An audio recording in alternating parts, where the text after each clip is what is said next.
Assalamualaikum warahmatullahi wabarakatuh. Bismillahirrahmanirrahim. Alhamdulillahi rabbil alamin.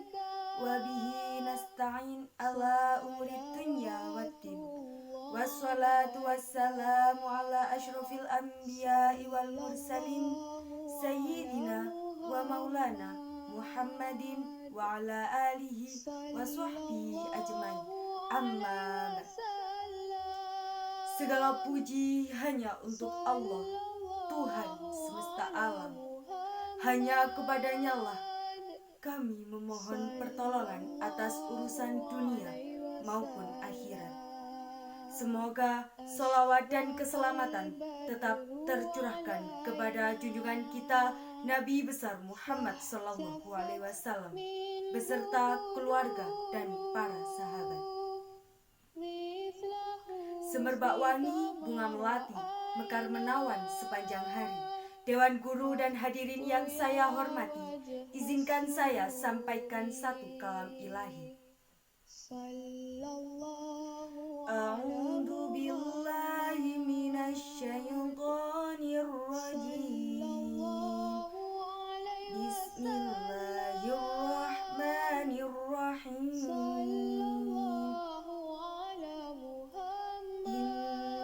Innallaha wa malaikatahu yusholluna 'alan nabi. Ya ayyuhalladzina amanu shollu 'alaihi wa sallimu taslima. Aku berlindung kepada Allah dari godaan syaitan yang terkutuk dengan menyebut asma Allah yang maha pengasih lagi maha penyayang. Sesungguhnya Allah dan para malaikat-malaikatnya bersolawat untuk Nabi. Hai orang-orang yang beriman, bersolawatlah kamu kepada Nabi dan sampaikan ucapan hormat kepadanya. Quran Surat Al-Ahzab ayat 56. Dalam ayat ini Allah Subhanahu wa Ta'ala telah menjelaskan bahwa kita semua harus senantiasa bersolawat untuk Nabi. Maka dari itu, pada kesempatan kali ini, izinkan saya untuk sampaikan arti Isra Mi'raj dalam kehidupan. Menurut bahasa, Isra berasal dari bahasa Arab yang berarti perjalanan. Hal ini bermakna perjalanan spiritual Nabi Muhammad SAW dari Masjidil Haram ke Masjidil Aqsa. Sedangkan Mi'raj berarti pendakian spiritual Nabi Muhammad SAW menuju Sidrah Al-Muntaha, tempat atau makom paling tinggi. Dapat ditarik kesimpulan bahwa pengertian Isra Mi'raj merupakan perjalanan spiritual Nabi Muhammad SAW dari Masjidil Haram ke Masjidil Aqsa dan seterusnya hingga Sidrah Al-Muntaha melalui langit pertama hingga langit ketujuh. Dalam Quran Surat Al-Isra ayat 1, Allah Subhanahu wa Ta'ala berfirman, Subhanalladzi asra bi'ibadi lailan minal masjidil haram ilal masjidil aqsa alladzi barakna haulahu linuriyahu min ayatina innahu was-sami'ul basir. Maha suci Allah yang telah memperjalankan hambanya pada suatu malam dari Al-Masjidil Haram ke Al-Masjidil Aqsa, yang telah kami berkahi dari sekelilingnya agar kami perlihatkan kepadanya sebagian dari tanda-tanda kebesaran kami. Sesungguhnya Dia adalah Maha mendengar lagi Maha mengetahui. Dalam ayat tersebut dijelaskan bahwa di antara tujuan Isra Mi'raj Nabi Muhammad adalah Allah memperlihatkan kepadanya tanda-tanda kebesaran dan keagungannya. Karena itu, dalam peristiwa tersebut, Nabi Muhammad SAW melihat berbagai macam tanda-tanda keagungan Allah dalam alam semesta ini,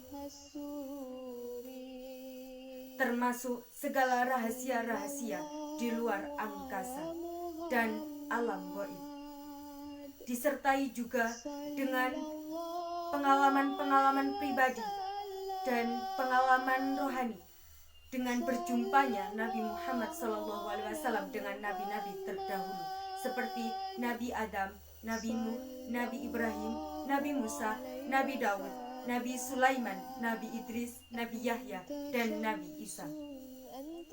Di antara tanda-tanda kebesaran Tuhan yang diperlihatkan kepada beliau terdapat pelajaran-pelajaran bagi kehidupan umat manusia, agar manusia dapat membentuk dirinya menjadi manusia yang bertakwa, gemar berbuat baik dan menjauhi perbuatan yang tercela.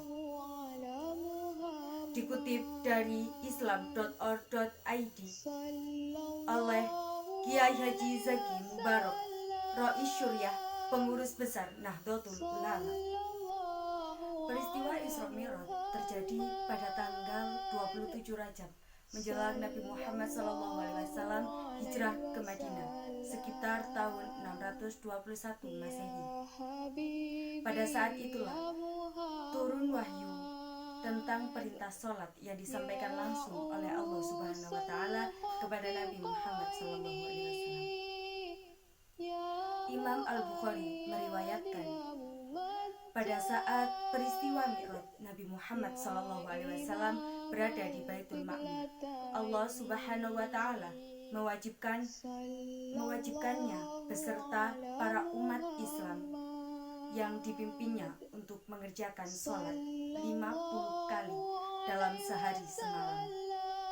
Nabi Muhammad menerima begitu saja dan langsung bergegas. Namun Nabi Musa alaihissalam memperingatkan, umat Muhammad tidak akan kuat dengan 50 waktu itu. Aku telah belajar dari pengalaman umat manusia sebelum kamu. Aku pernah mengurusi Bani Israel yang sangat rumit. Kembalilah kepada Tuhanmu dan mintalah keringanan untuk umatmu. Nabi Muhammad SAW kemudian kembali menghadap sang Rabb, meminta keringanan, dan ternyata dikabulkan. Tidak lagi 50 waktu, tapi 10 waktu saja dalam sehari semalam.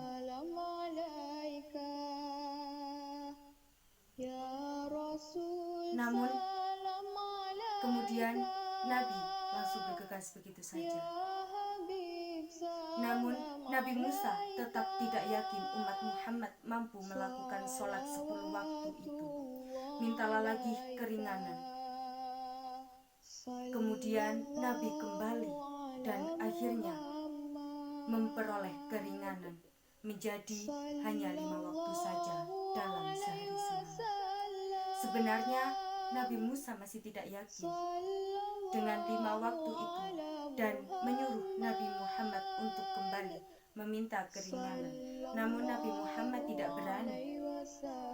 Aku sudah meminta keringanan kepada Tuhanku sampai aku malu. Kini aku sudah ridho dan pasrah. Nabi Muhammad memang mengakui bahwa pendapat Nabi Musa alaihissalam itu benar adanya. 5 kali sholat sehari semalam itu masih memberatkan. Namun 5 waktu itu bukankah sudah merupakan bentuk keringanan?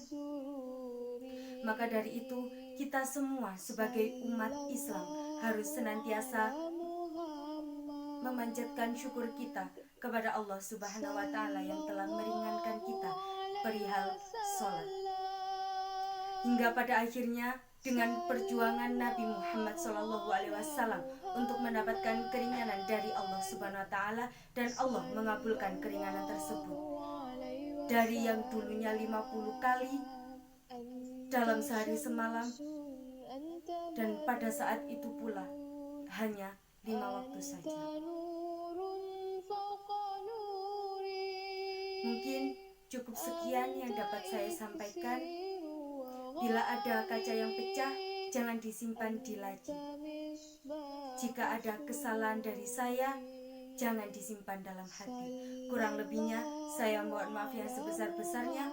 Wallahul muwaffiq ila aqwamit thoriq. Wassalamualaikum warahmatullahi wabarakatuh.